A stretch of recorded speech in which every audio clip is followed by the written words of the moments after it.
Walk me through that, how and what you felt caused the trigger for those moments. Trying to gather my thoughts so I can say this in a way where I'm not just rambling about a negative part. So I remember it was like 2 months, didn't leave my room, no lights on, just dark, pitch black. Like, bro, that was it. If anything, there was just like a screen flashing in front of my face, and I'd be just taking in content that I wouldn't be. I just needed a distraction from how my brain was thinking. There'd be one song playing over and over again because it would just mellow me out. Like, that's it.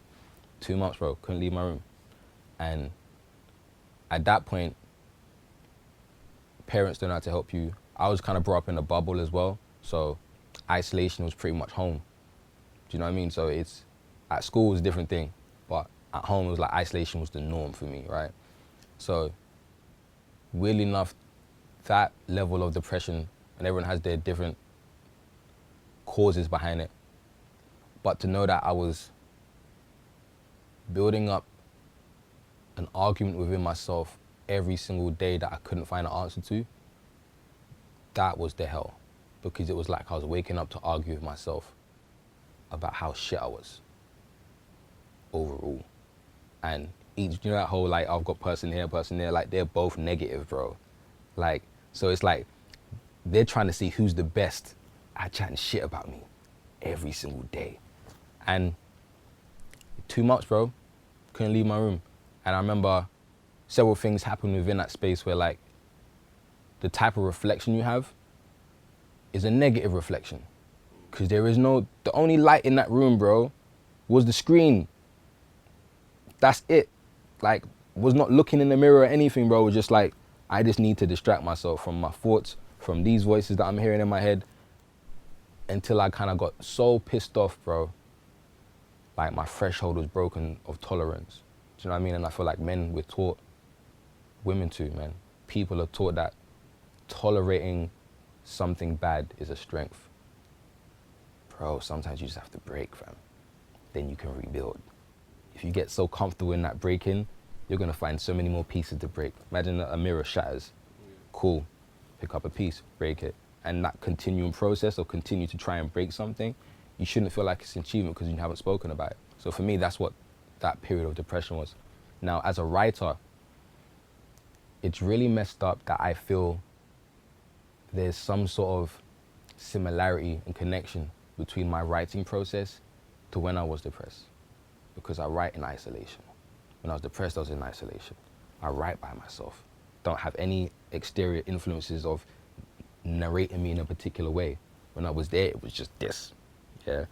It's in the darkness. Usually when I write, it's darkness. When I was depressed, it was, so it's really, it's almost like a portal in a way, where you're going inside yourself and not finding a way out, but you're hoping you come back out with a gem. You're just hoping you come back out. And I feel like as writers, sometimes we treat our friendships like portals. We go in, but we really don't come out of anything. And we're just still in that portal of existing in what we think should be as a friendship. So it's that silence, it's that I can't tell you what's going on. Do you know what I mean? Like, and it's real, like if you wanna verify what masculinity was for me at that time, it was like rewarding silence, bro. Like real talk, and not just silence because you're quiet, silence because we know you're going through it, because we going through it, but you ain't speaking up too, so well done. That's what that was. So linking that to mental health for me,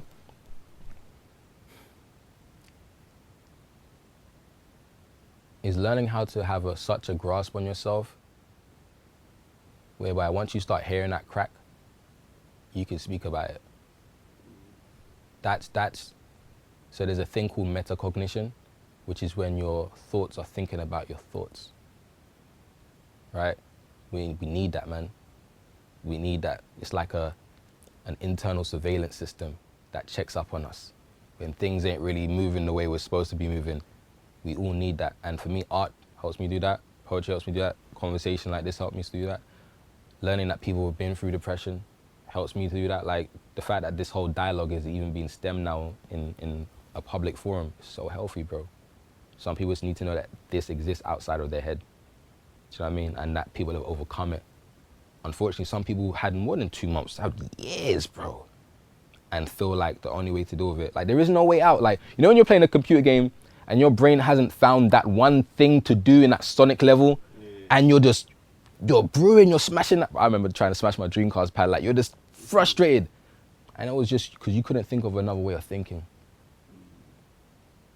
I feel like mental health awareness is having that metacognition on yourself to say, you know what, this is not working, man. That cracking is not working, man. Rebuild yourself. But within that, I mean, I feel like I went on a tangent. No. Like, That's descriptive. The trigger. What put you in that space where you felt I'm the accumulation. Sorry, and how old were you at that time? 18.